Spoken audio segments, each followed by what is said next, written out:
And we are so back. Yep. Okay, so I did a favor. I went ahead and private it just in case. I was not trying to take that risk. So I private the stream real fast. Y'all are welcome. And Cheddar. So Cheddar.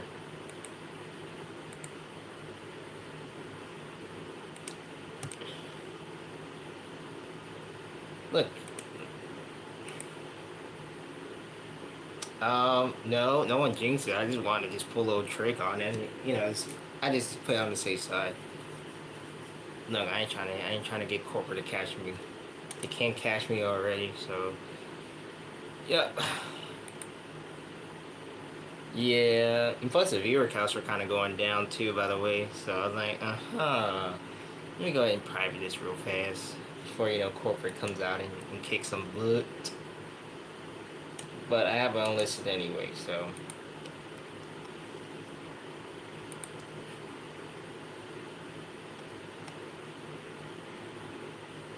so I can just watch it back anytime I feel like it.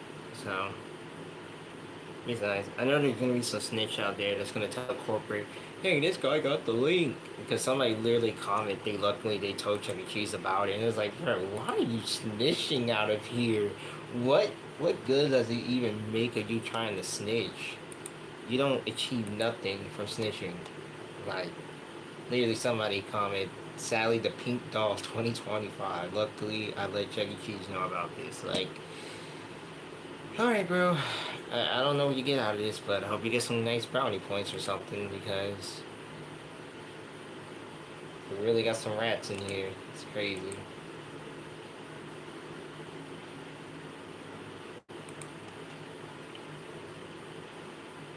But besides from that and the links and all, hope everyone's doing good today. Everyone's doing great. It's a lovely Saturday.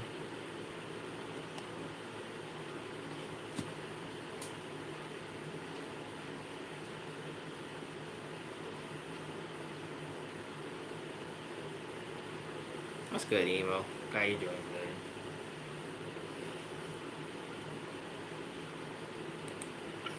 What do you miss? Nothing.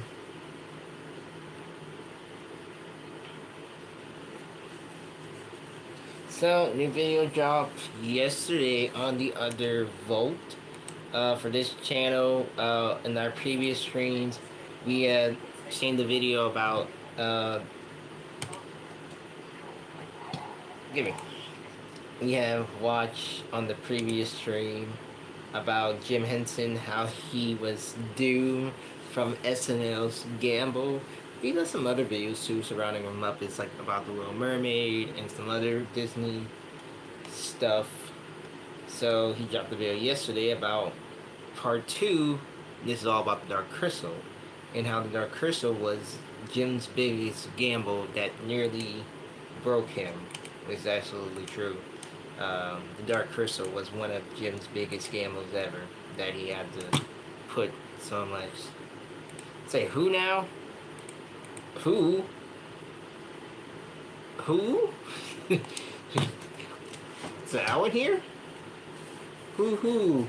To the owl and you. But let's learn about how the Dark Crystal became a really big gamble to Jim. And how he almost broke because of this little thing.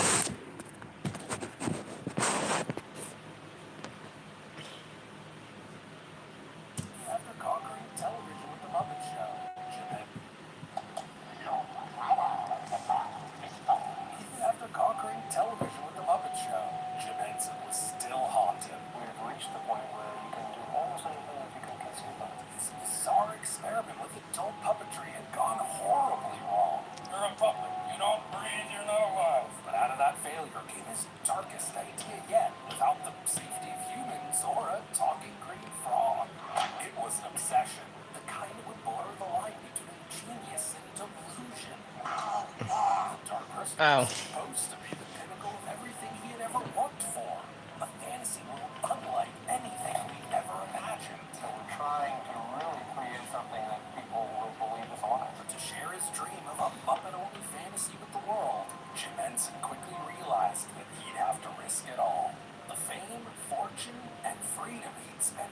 Pete's building could all vanish if his biggest gamble failed. So we were gonna do Bro, our come on, man. start December, but honestly, we're probably gonna. To the world, Jim Henson's Muppet Show looked like everything he'd ever wanted. Recognition, wealth, and most importantly, creative freedom. I can't imagine anybody else having as much fun in their work as I do. And all of this coming right after the embarrassment that was his short-lived adult puppet segment on Saturday Night Live. You know, that show business. To say that this was all hard to imagine would be an understatement. The show stops. That light can it's gotta keep going. We won't release this other one. The thing was, Gorgon stuck with him. Not for what it ended up being, but for what it could have been. Proof that Muppets can tell deeper and more meaningful stories. The dying race, numbly rehearsing the ancient ways in a blur of forgetfulness.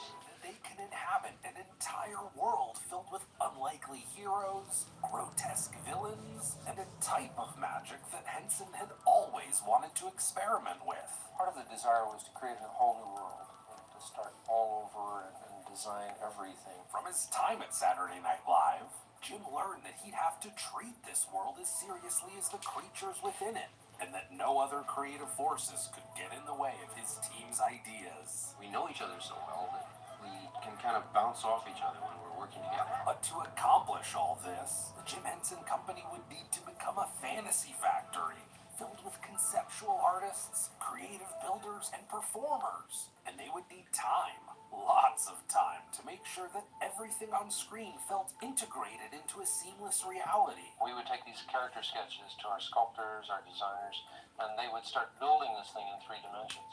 And they would work with it for a while and get it to the point where we could actually operate it as a puppet. Though these people and all of this time wouldn't be cheap. But if Jim Henson could keep the Muppet Show on top so he could reinvest those earnings, maybe his dream of a living, breathing fantasy world could finally crystallize. If it didn't break him first. I wanted to create the world first. I wanted to start with a visual world and then have the story grow. As Henson searched for the pieces that would bring his handmade world to life, a literal perfect storm would soon connect everything together.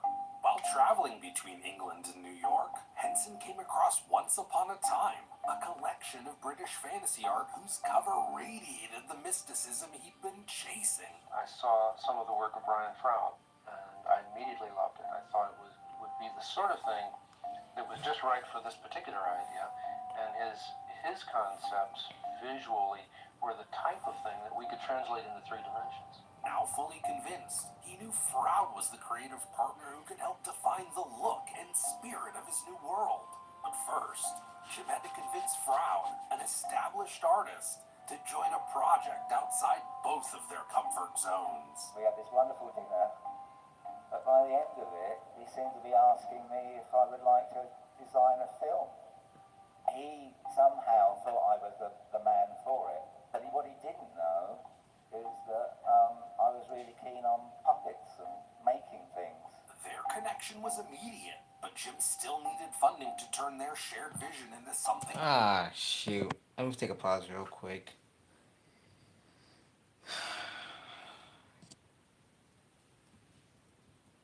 So, just scrolling here on Facebook for a little bit.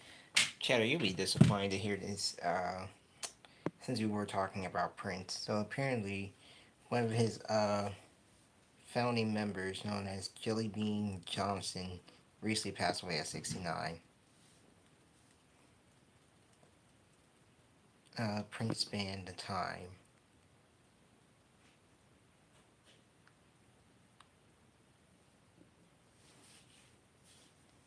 Yes, Jelly Bean Johnson.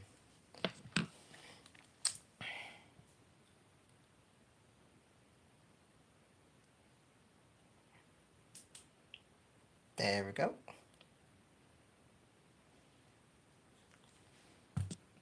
Alright, let me play this back because little puppy's gonna die. Real.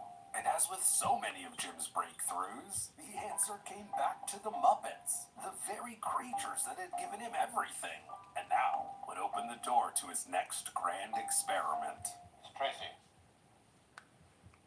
prepare the standard rich and famous contract for Kermit the Frog and Company. Around this time, longtime producer Lou Grade came calling with an idea to turn the success of The Muppet Show into a feature film. Jim agreed, but with one condition. If he delivered the Muppet movie, Grade would also have to back his darker fantasy project. I put out my hand and I says, shook Jim's hand. I says, you've got a deal for 2 movies. The deal was made. The family-friendly film would come first, and Jim's strange new world would follow. That didn't bother Jim. He finally had the green light to start building the world he'd been dreaming about. And one of the first creatives to begin conceptual design work was none other than Brian Froud. Jim came to visit me in Devon. We went out for a walk. There were twisted trees and moss. He said he wanted the film to feel like this. For Jim Henson, the perfect storm had just begun. And in a tiny hotel room near JFK Airport, the spark that would fuel his biggest creative risk began to materialize. Snowed in, Jim distilled years of notes and ideas into a 25-page story titled The Crystal, featuring a dying world, warring races, an unlikely hero, and a magical crystal in its center. He could feel that this was the start of something special, but to bring it to life, he'd have to step beyond his comfort zone and build a creative machine capable of turning his epic imagination into reality. I almost didn't buy this NFL wallet, but when Black Friday hit and it was up to 42% off, I finally gave it a shot. My old leather wallet was bulky, bent out of shape, and honestly embarrassing. This one, it's slim, it holds up to 12 cards in cash, and the RFID blocking plates mean my info actually stays secure. I added the AirTag holder so I never lose it, and since it's the NFL edition, I get to carry my team every single day. I bought mine first, now I'm getting one for my brother too. No wonder Ridge has over 100,000 5-star reviews. With a 99-day risk-free trial and a lifetime warranty, this is the wallet upgrade that actually delivers. Black Friday is live now. Get your team's wallet today at ridge.com.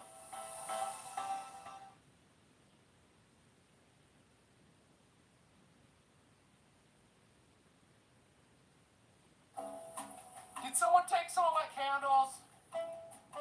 They're not all here. Gonna pay for this bad boy in full. Now get 20% cash back when you pay in 4 with PayPal. No fees, no interest. Our Black Friday offer ends December 8th. Don't come in, I'm still in here. I don't care if this is the only bathroom in the house. This is my time. Save the offer in the app now to get 20% cash back. PayPal. You know I like a soak when I holiday shop.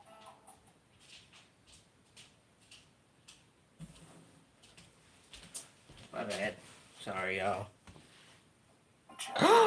Where Where we left off at? Oh, I'm so sorry. I walked out for a few minutes and then I literally just came back and the ad played on with towards the end of the movie. I mean, of the film. Oh, there we are. I found it. Hey, Ducky. creative machine capable of turning his epic imagination into reality.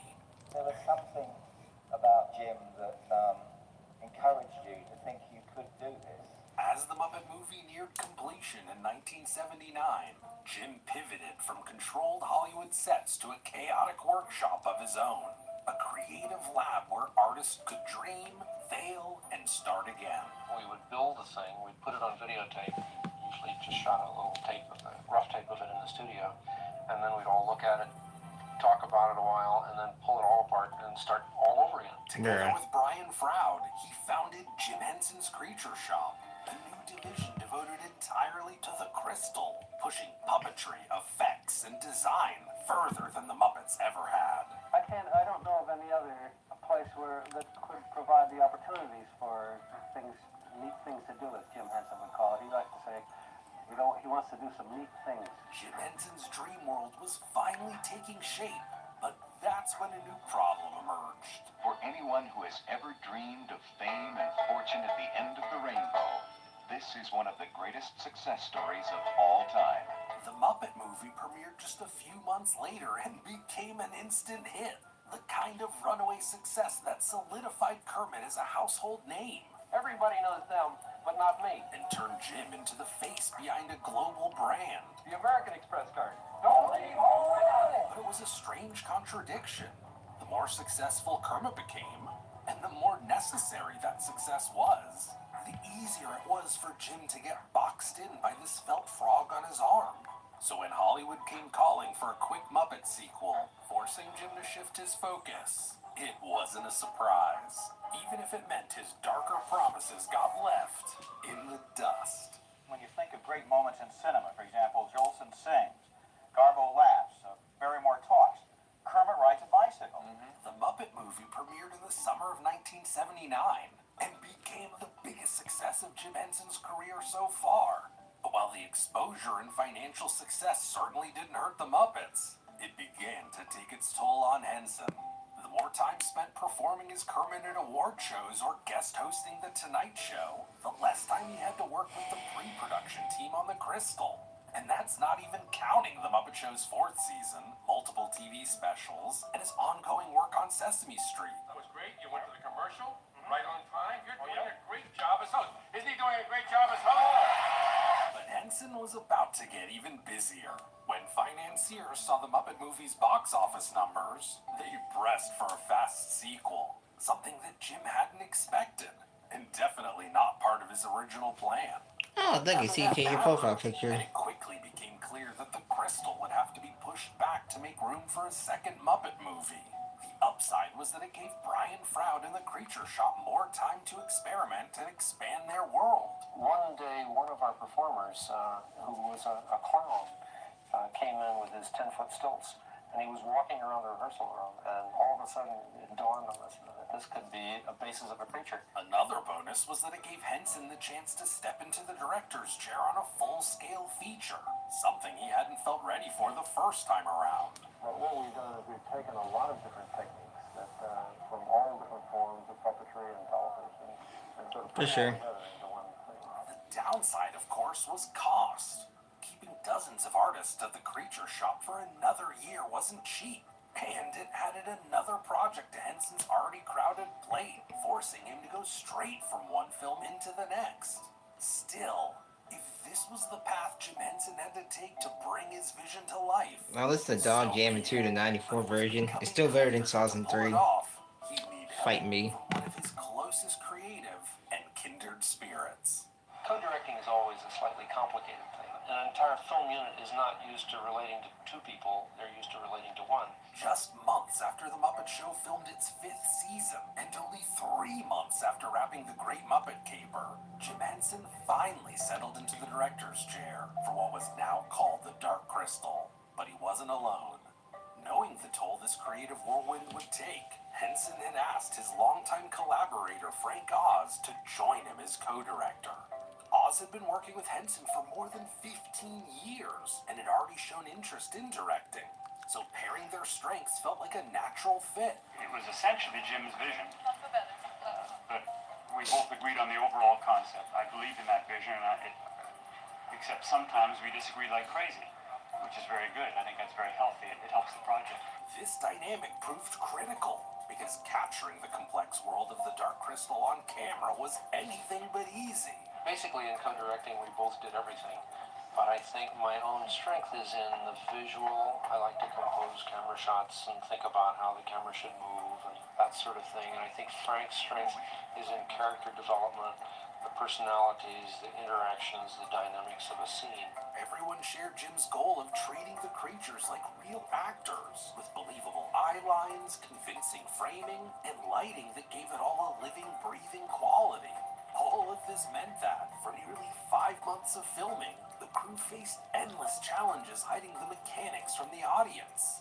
Full-body creature suits hid performers inside and beneath the set, intricate choreography made movement harder, and the dense network of cables and monitors caused intense heat on stage. Discomfort is something that we're all familiar with and we try to take for granted and try not to think about too much. All that counts is what's on the screen. It doesn't matter what it takes to get it there, but the characters have to move and relate in a certain way on the screen. And for Jim, who is still performing when he wasn't directing, the pressure kept mounting. He not only had to make his living, breathing fantasy world believable, but he had to do it in a way that people actually wanted to watch. But it was those Thanks, very Cheddar. people who would make Double the thank path you, ahead Cheddar. even more treacherous. Because despite everything he'd overcome just to get his dream in front of the camera, Jim's biggest challenge and his possible breaking point still lay ahead. Good perfect timing ads. Game. You're not ready. Rated T for It was teens. even hard for Jim to have fun on that set, believe me, because it was just too physically taxing. I mean, we're all just working our butts off, you know. Carol Brand. I mean, Carol. Yeah, never mind. Sorry. Red performer. That scene's got to me. Henson became obsessed with. Pushed too far, and audiences might struggle to relate to this alien world and its creatures, but hold back too much, and the illusion they'd worked so hard to build could easily shatter. You know, the little bugs that go running around on the tunnel floors. Little bugs were things that we bought in a toy store, you know, for like $1. Should the creatures be built anatomically correct? The team decided yes. Henson's belief in immersive world building extended even to anatomy, whether or not it ever appeared on screen. We went into a great deal more work than we probably needed to in order to have thought out the history of all the people and the buildings and the plants.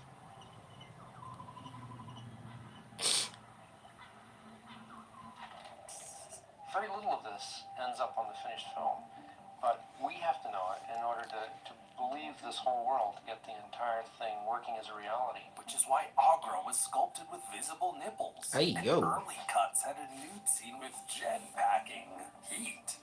Henson was also convinced that the film's divided races each needed to speak their own language, complete with subtitles. The effect was intended to stress just how far these various races had drifted apart, and to enhance the impact of them eventually coming back together.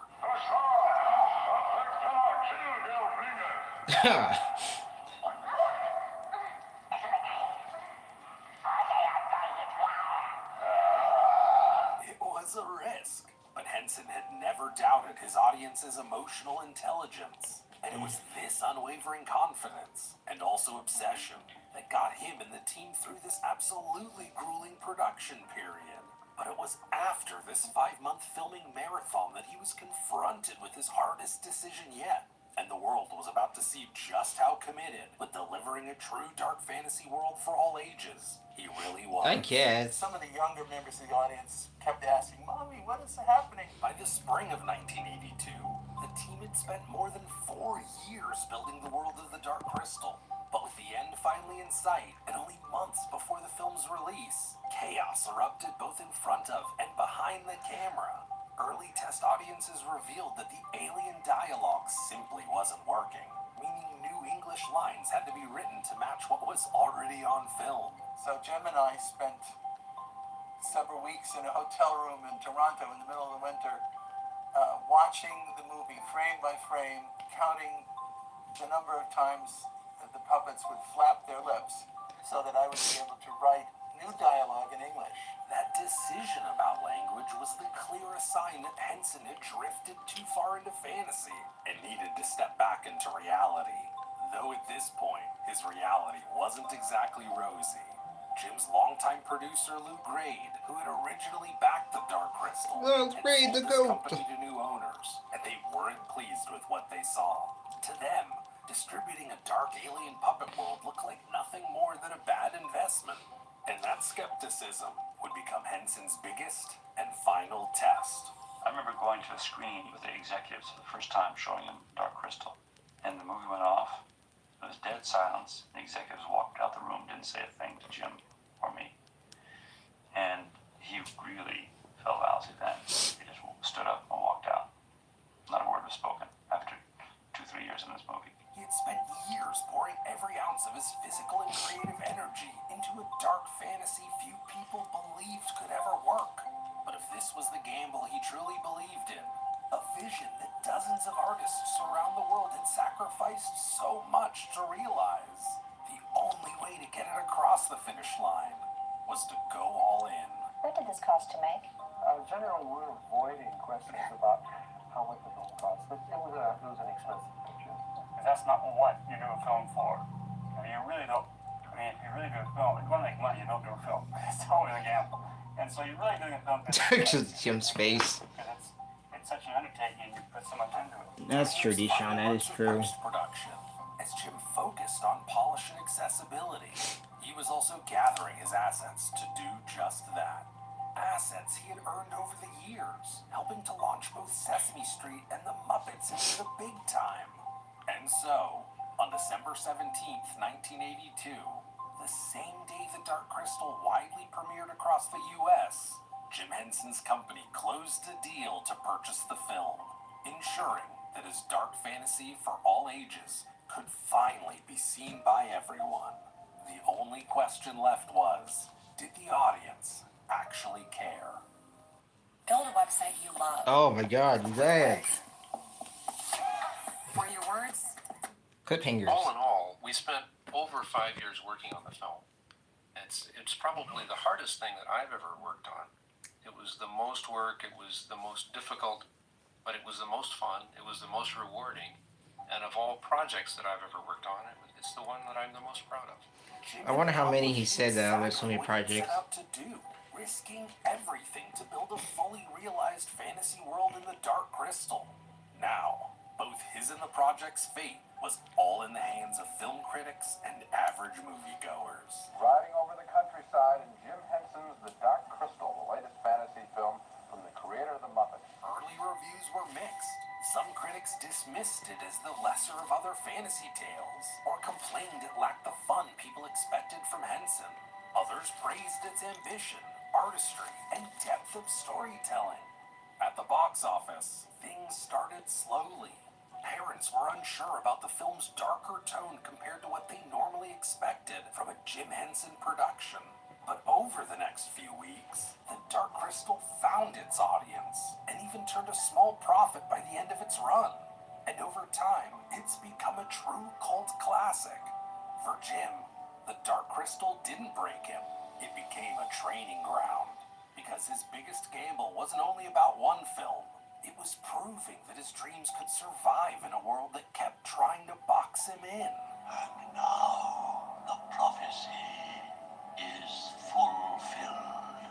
With The Muppet Show having ended the previous year, and The Dark Crystal now in his rearview mirror, Jim Henson, Brian Froud, and The Creature Shop began dreaming up their next scratch-built world, one with twisting pathways, mischievous creatures, and a goblin king, using a baby as the ultimate bargaining chip. But first, they needed to find a way to pay for it. Fraggle Rock! Muppet Babies!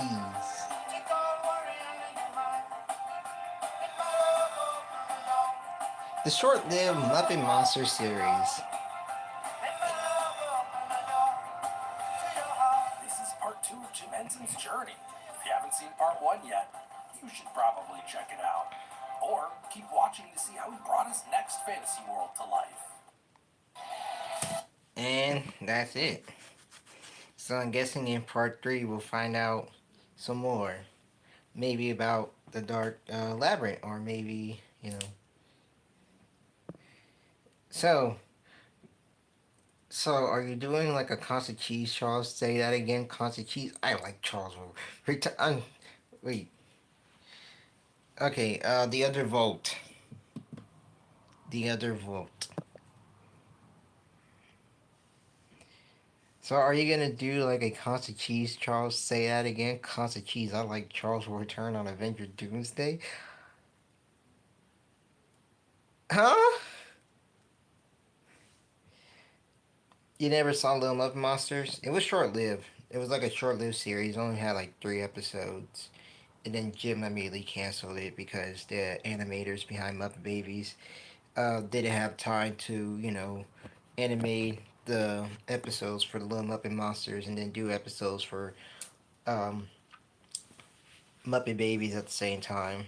So, it was a short-lived series. Not a lot of people knew about it. They only had like 3 episodes, and Jim immediately canceled out the third. I think the rest of the puppet scenes are like out there now. The remaining puppet scenes are out there, but it got, again, the animators for at the time, which was Marvel. They didn't have time to do everything. So hey, it was canceled by Jim. Out of 3 episodes, it's crazy. It is. But it was like a spin-off series from the Little Muppet Babies, and then, well, fill in the spot. They had like these Muppet Babies reboots of like reruns, not reboots, rerun episodes. It was just like weird. Always figured Little Muppet Monster was canceled project, and then new made. I don't remember made on TV or not. Let me look real quick. No, it made it on TV. I'm remembering now. It did made on TV actually because it was under CBS. Only 3 episodes aired on CBS. Then the remainings were just like reruns of Muppet Baby episodes. So literally, it was like a spin-off. So basically, it was just something that, since the first season of Muppet Babies did so well, CBS decided to make a half hour, to expand the series to half hour to an hour. So literally the first part would be Little Muppet Monsters, and then the next part of the show would be Muppet Babies. It didn't last long because the people behind the animation for Muppet Babies, which, like I said, it was Marvel at the time when they were doing I'm looking right now on my computer. So yes, the animators, Marvel Productions, they were the ones that did the animation, so they didn't have time or a lot of time to do the animation for the Muppet Monster series. So they always had time to do stuff for Muppet Babies, but Little Muppet Monsters were a mixture of puppetry, like the puppet stuff, and they were the mixture of the live action, which was Pigs in Space, and something else with Kermit, Detective Kermit something, but they couldn't always have the time to juggle, with that, and then you had the Muppet Babies episodes still in play. So that's what happened. So Jim immediately just canceled the whole damn series. Like that quick. Jim immediately canceled the series, and that's what happened.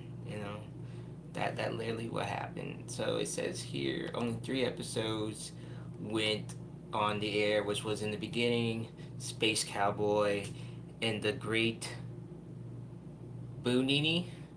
So here's some on-the-air episodes. I don't know if all these are on YouTube. It's Hi Mars, Monster, Measle, Gonzo's Treasure Hunt, Can't Stop the Music, Boo Monster, Ache Reporter, Feels Like Rain, Foo Foo Pony, Penguins for a Day, Gunko, and Mail Order Guest. I honestly think they could have just easily not did the animation, but oh well. Who am I to say? Who am I to say for that? So that's what happened. So, okay, it says here, Marvel Production failed to deliver full season anime segments in time for airing, so that's what happened.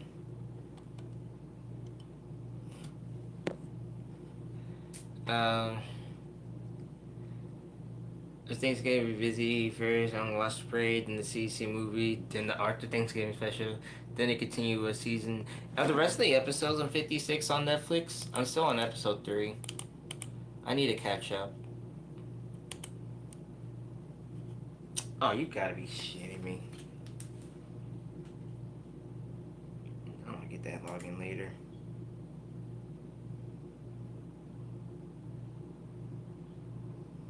I'm about to look right now.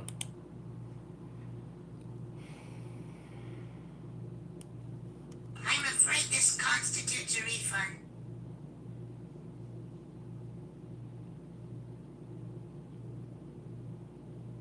Oh no, they still have the first 4 episodes on here. I wonder when they add the rest of the episodes. This is weird. Okay, yeah, it's still showing 4 on Netflix. I don't know when they're gonna add the rest remaining rest on Netflix. I thought they were gonna add the rest when the remainings and the rest air. Cause it's weird.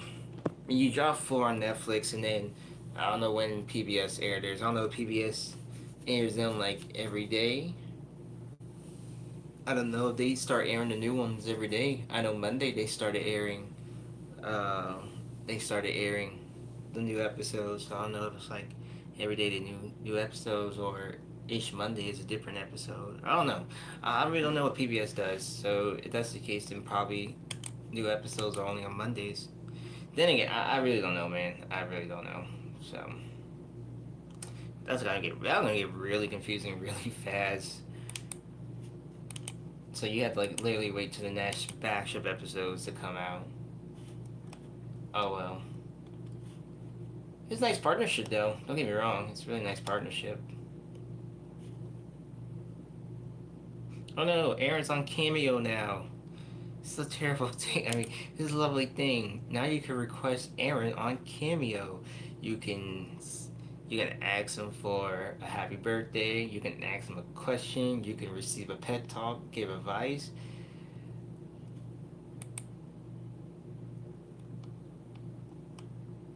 It's amazing. It's so amazing. I think all the episode rotations on Friday, so they're likely to get episodes on Friday. Okay, it makes sense.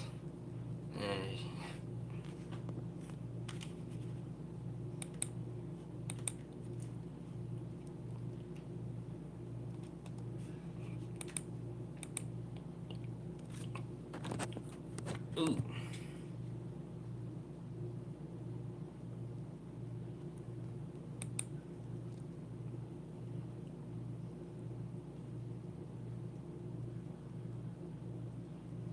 That's true, they were.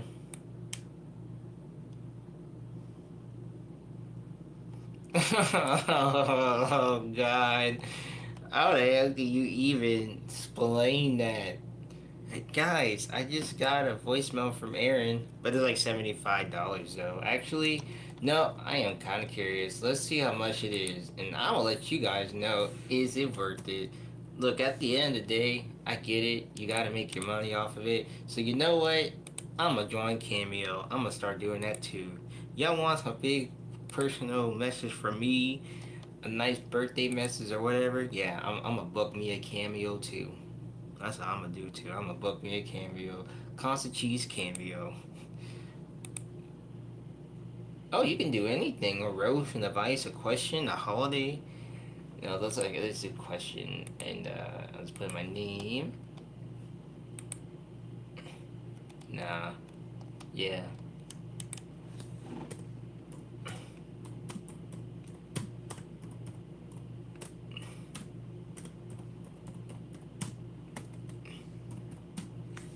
Invite from CC fan. This is video 4. Name. Andy. Yes, it's $75. So let me tell you something, boys and girls. This is definitely, you guys literally about to put in $75 for a Cameo. Let's think about it, y'all. $75. Is it worth it? Is it worth it, ladies and gentlemen? Is it worth the fact that you can have your good American hero, Mr. Aaron Fector, sending you a nice, lovely voice memo for $75? Is it worth it? The book is not worth it. What is wrong with y'all? Unless for hardcore Rocket Fire fans, they will say it's definitely worth it. But 75, yeah, exactly. See my point, sir? Yes, you can book a personal video for $75. Oh my God. Like, Vito honesty is the best type of honesty.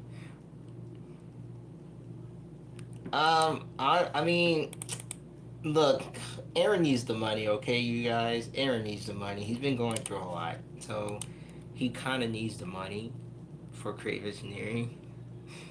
I can't wait to say stupid stuff. Alright, Emo, you know what? I'm about to just get into it. I'm about to get into it. I'm gonna look into it. So when Emo's birthday coming up, I'm gonna be like, hey y'all, this is a personal message from Emo, and she told me to say some stupid shit. Like, it's gonna be so funny. Look, let's convince Taylor to join Cameo. That's gonna boost her ratings up so well. That'd be so great. Do not give her some ideas, obviously. She already has enough on her plate for so many things. Twitch, coupons, the 80s tees, literally what's next, you know? On May 20th, I still got enough time. I'll think about it. My little miracle. I still got enough time to think about it, emo. But Deshaun, all his show takes got stolen. True. I am not doing that. I'm not wasting our money. If I'm desperate for money, then yes, maybe. Obviously. He used to live close to his warehouse until he moved from Florida. He still lives in Florida. He lives in a different area from Florida.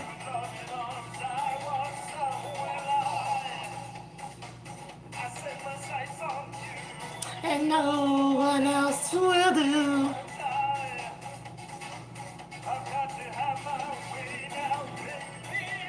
Leave that old man alone. Hey, look, if I have $75, I'll do it. Don't ask me why. Don't ask me how I'm gonna get those dollars. I'll find a way, bro. If there's a will, there's a way. There's always a way. D-Shot, let's get ready. Gotta sell those feet pics. He moved. I forgot where it was, but it's far from Orlando. And it's still in Florida, but it's somewhere different in Orlando. I forgot where, though. Somewhere in Orlando. I mean, somewhere in Florida. I forgot what it's called.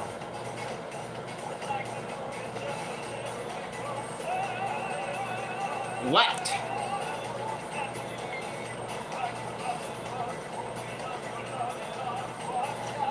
Oh, I'm still using mine. I'm still using your feet.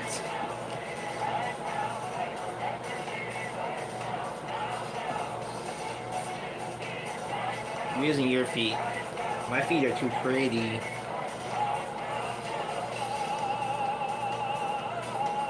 Don't talk about that, bro. Shut up. Don't get me started on the programming. Especially 72. I hate Mike for that. I hate Michael so much for that programming. 72. Yes, you. Every other segment was good. 72 programming is sucks. Did they hear these? Oh, that's great. I don't think this is like that's what you.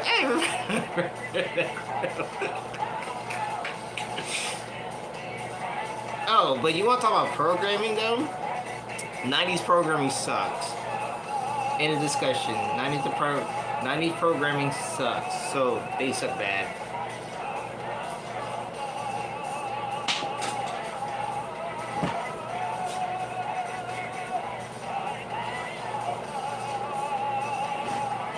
Don't get me started on that Studio C programming, man. Look at Michael. Michael is stupid. I might get wrong. Like, bro getting the Navori trip before Navori was a thing. Like, how you gonna tell me, oh, you ain't gonna program Chucky, you ain't gonna program the Verge? Like, come on, bro. Be for real. You're literally showing us what Studio C was gonna be like years later. That was dumb. Really dumb. The bird could have seen the chorus. Chucky could easily sing that part. The bird could have seen chorus in Sparks Fly. Stupid. Stupidness. I mean, I get it. You have to reprogram it again because Duncan's vocals were taken out. Shit. Oh yeah, give you the nice results sucks, but the song slaps. They do. They do, but the programming sucks. Dave Robinson, I love your programming, but they suck. No. Don't you listen to YouTube, boy. You're on Thanksgiving break. You cannot go to sleep.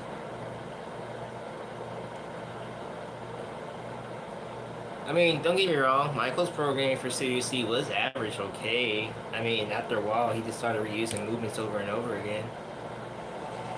It got boring after a while. But y'all want to talk about the good guy that programs? Hold on, I'm gonna put y'all on. Y'all want to see who really programs Studio C really good?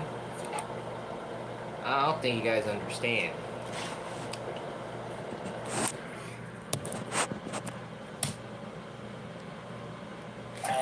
Let's talk about this Brian programming.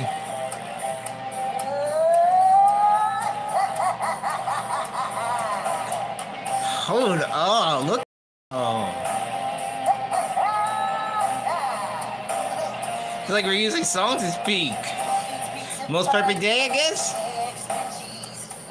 I'm sorry, look at that program. Look at those arms. Look at those arms. Look at those arms.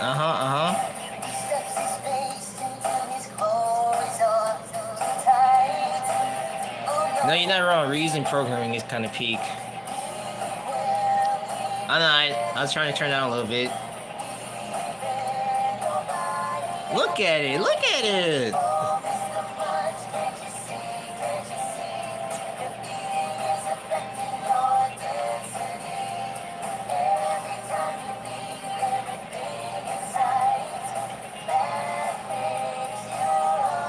Yeah, look at those arm movements. Something they kind of got rid of later on.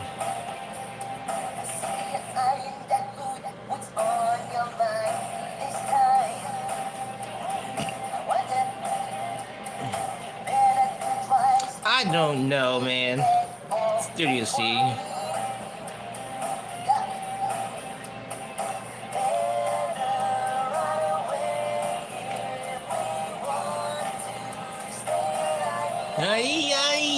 Oh, Mr. Mud, can't see. I'm afraid this constitutes a refund. Oh no. That makes you larger than life.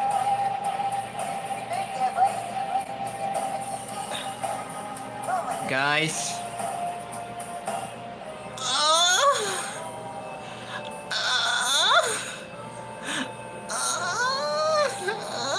I'm coming myself tonight. I'm sorry, what?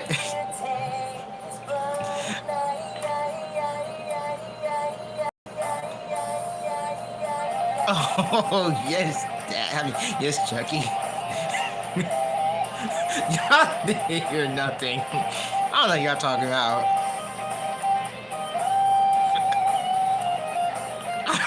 Guys, I don't know what y'all talking about. Weirdos.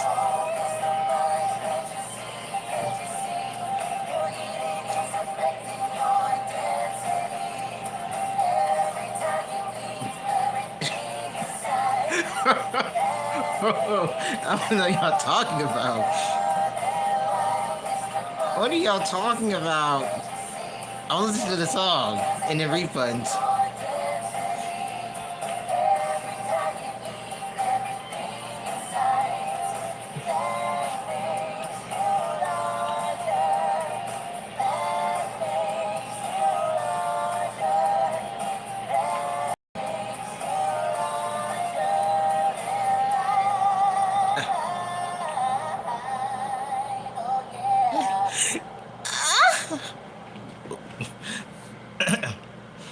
That was a good track, was it?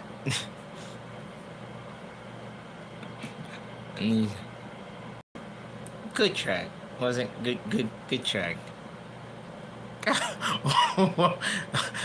Oh wow, y'all. Okay, I see you guys not. So what's next? That's a good question. I don't know what y'all talking about. What are y'all talking about?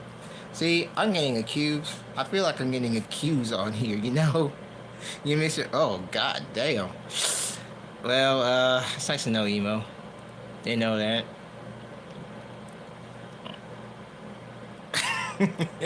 Yeah, but it's screen recording. I don't know what y'all talking about. Must be some mistake, error. But let's talk about this programming here. Oh my god, it's arm movements! Arm movements! Arm movements!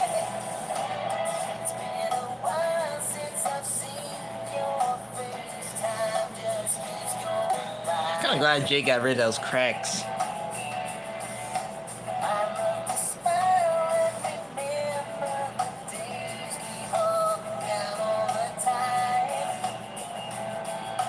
I need to listen to this more.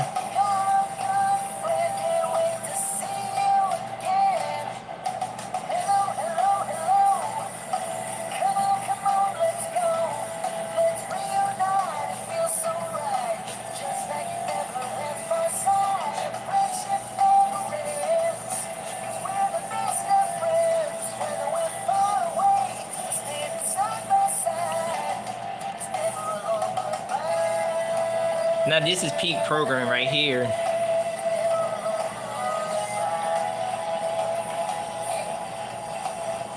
Oh, dude, are you kidding me?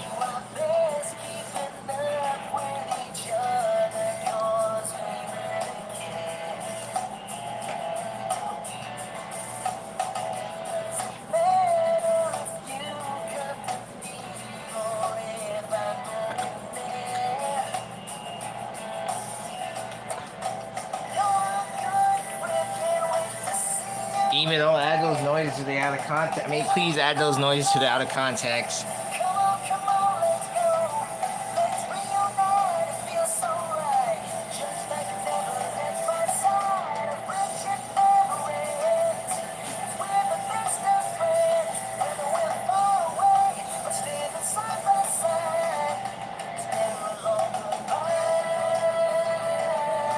I know Chucky can sing that good.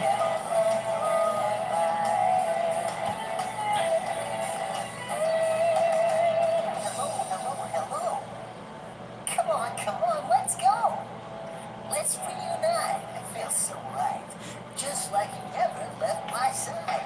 A friendship never ends. Them like referencing something, you know. Friendship never ends. Thank you. I'll give you a hug and kiss. I mean, pause.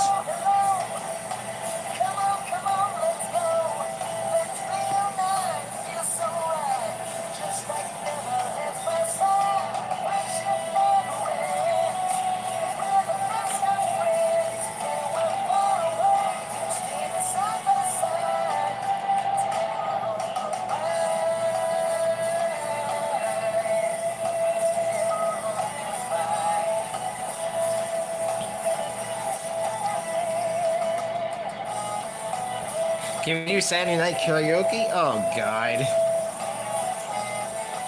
Saturday night Constant Keys karaoke?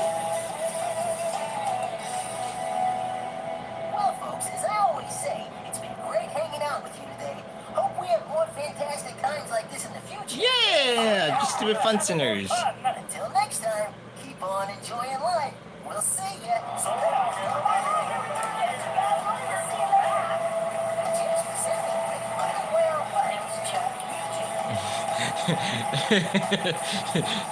Well.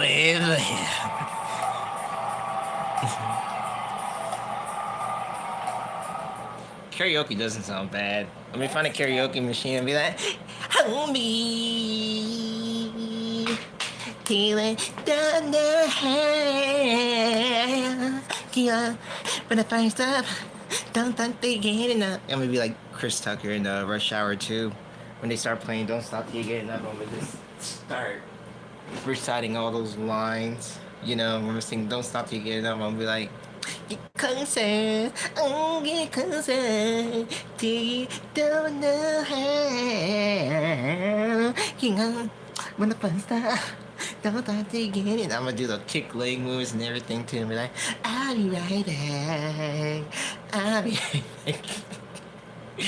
Oh, God damn, I'm sorry, Cheddar. You know, that'd be pretty cool, though. If I actually did a vlog and I find, like, a place that has, like, karaoke.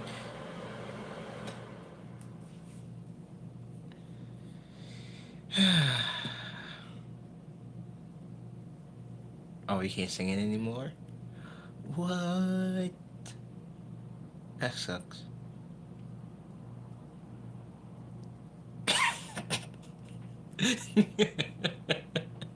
You're right. I ain't Chris Tucker. Oh, Ducky, since you're here, I gotta do this whole thing for you, my friend. Whoop, wrong song. Sorry. I didn't understand it was the F right there. But since we're on this channel, y'all ain't listen to Boner Jasper. Y'all listen to this one. There's nothing more that I like to do.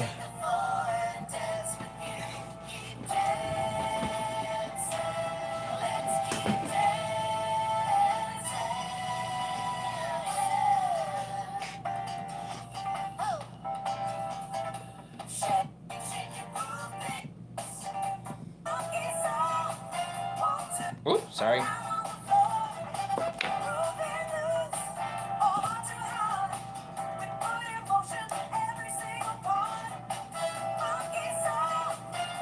You got it.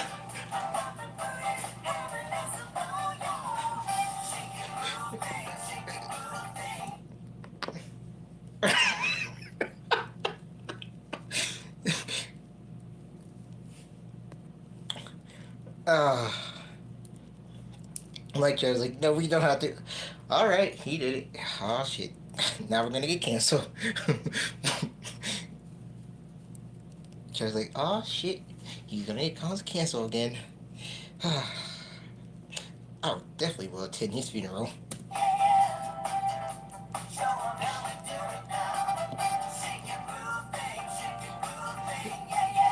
You doing it like this? No.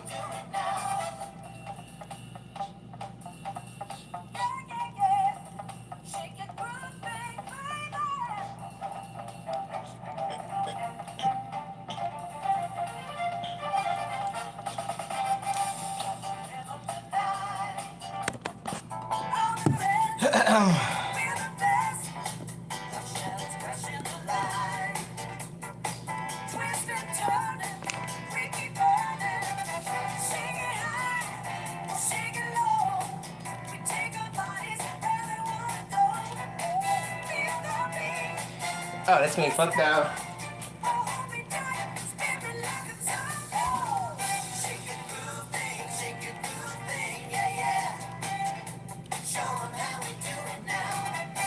Oops.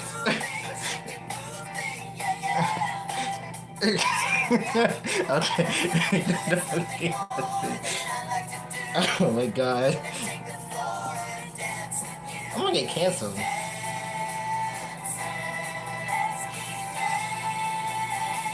Oh.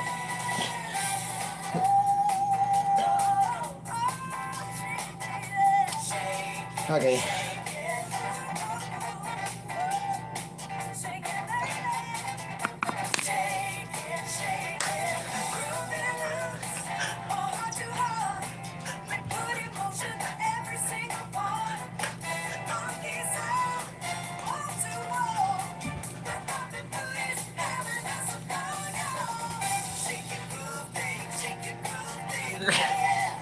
Huh? What do you mean I'm not alone?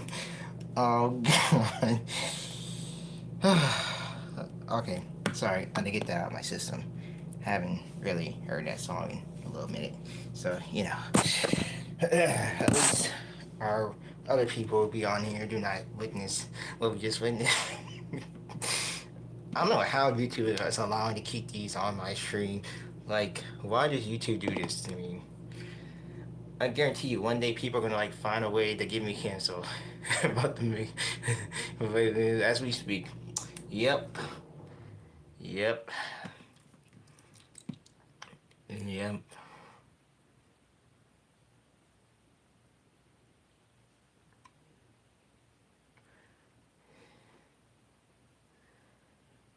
Well, Ducky.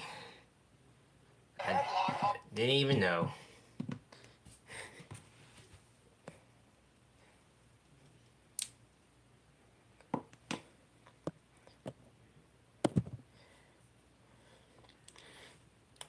Oh no, in part 7. Oh god.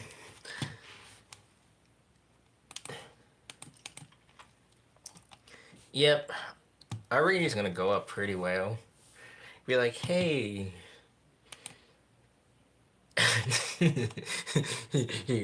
Wait. 6, 7.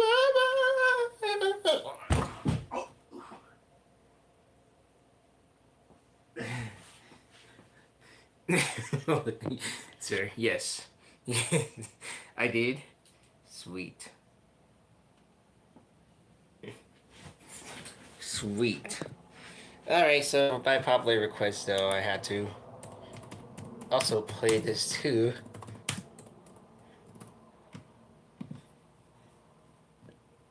They drive you crazy. You're welcome.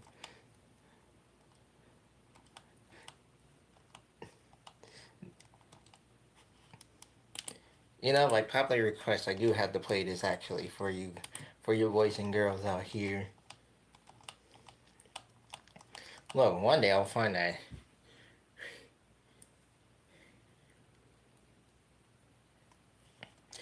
I'll probably do it again. Like maybe next Saturday. Maybe next Saturday. And we just do like a whole commentary, reaction commentary to it. That's cool with you guys. We'll do that, a reaction commentary. You missed it on the previous stream before it got private. We actually did watch the special. We gotta play Peak.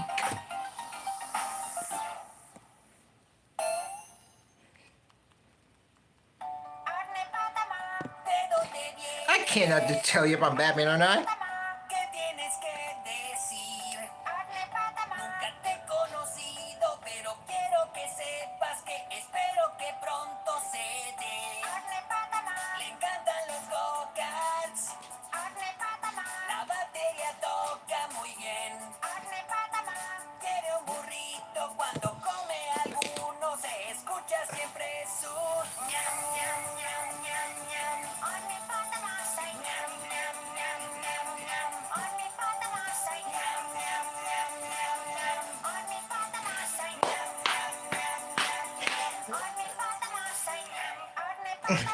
Usa calzones.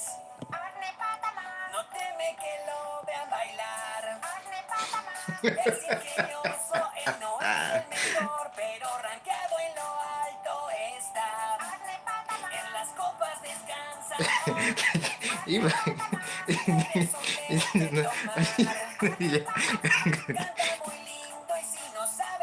Holy fucking lawsuit.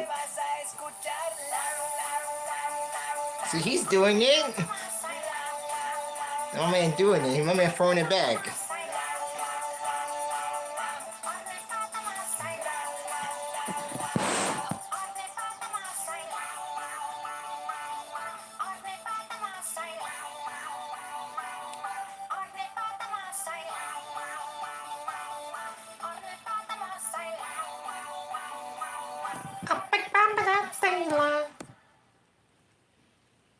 Yes, I'm just getting emails, ideas now. I don't care anymore. I'm on the full damage control tonight. Ew, I don't want you. No, I don't want you being my friends. Get ew, disgusting, ew, being my friends, ew. We're gonna learn the lyrics? We are gonna learn the lyrics. We gotta play this banger again.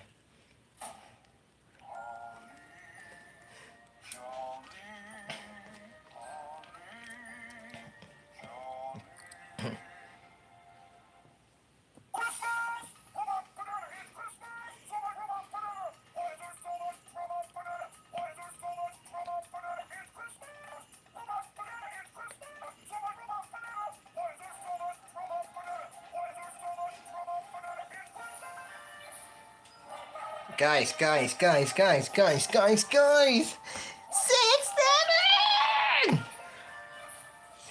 Guys. 6, 7!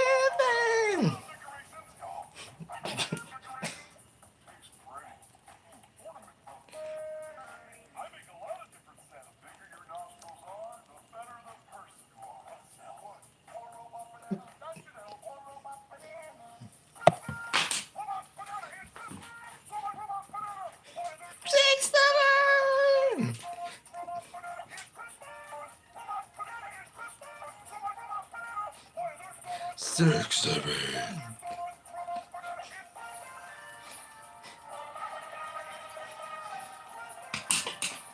Six, seven.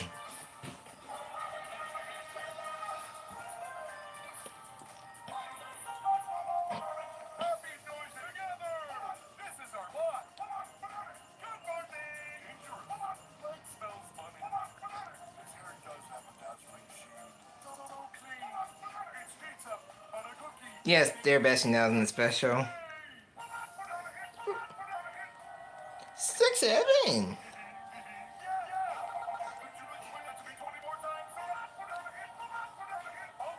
Oh my god, 6, 7.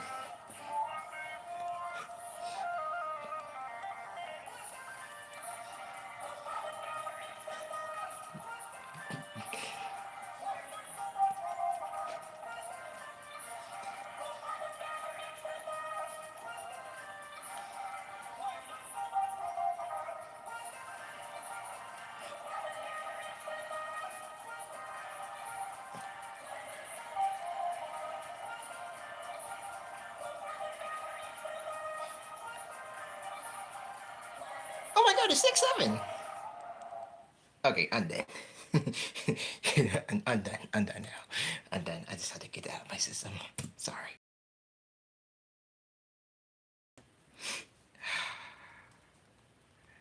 But yeah, Ducky, they're the special. Bella and Jasper share a close friendship. Can you focus on the video?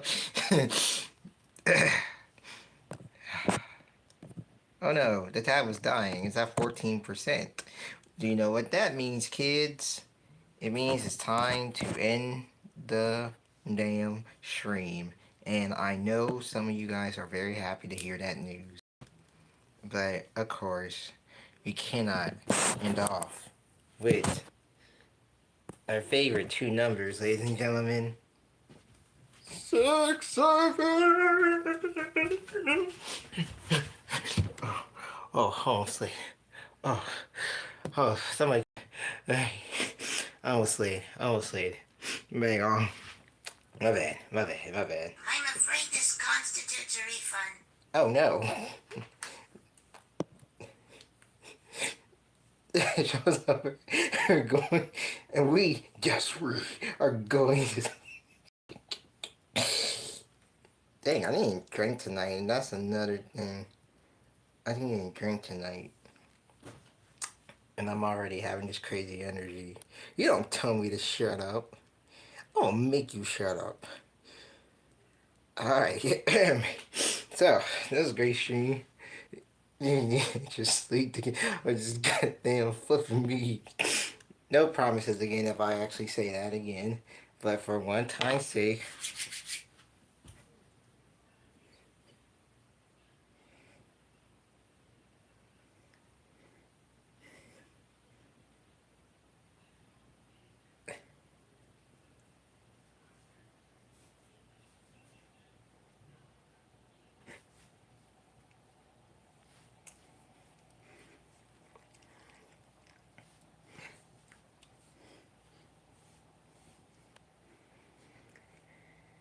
Six, 7. Okay, that's enough for night. Okay, that's enough for one night of torture with Casa Cheese. Thank y'all for joining in. Yeah, thank y'all for joining in. I think we all kind of needed that tonight, and if you didn't, you did. You needed that tonight. So, anyway. When you give me, Deshaun, please, I'm very tender. I mean, oh wow, oh my. Look, we have to get all freaky here. I'm probably gonna say no. I'm kind of not really that type. I'm kind of gentle. Medium rare with bacon on the side. Yes, with a lot of bacon on the side. Okay. You didn't mean like that? Okay. But before I go. Oh, shoot.